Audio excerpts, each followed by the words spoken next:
Of course there's a law. To pay a tax on their labor. The agency was violating the law. There is no law. This whole thing is a fraud.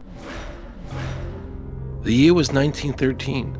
Woodrow Wilson was president, and powerful banking interests, who had been trying for years, finally achieved their long-term goal of a silent coup d'etat by taking control of the American government.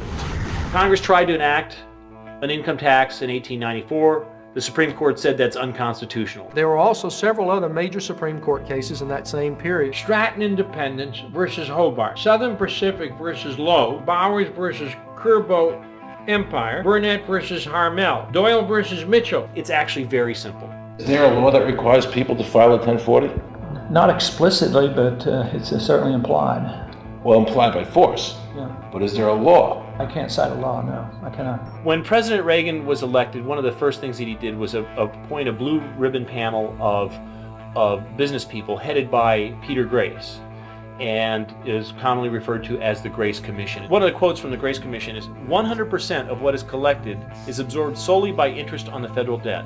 All individual income tax revenues are gone before 1 nickel is spent on the services taxpayers expect from government. People might say, well, how are we going to build and maintain our highways if there's no money coming into the government? We need our highways. There is a tax on every gallon of gasoline that people buy.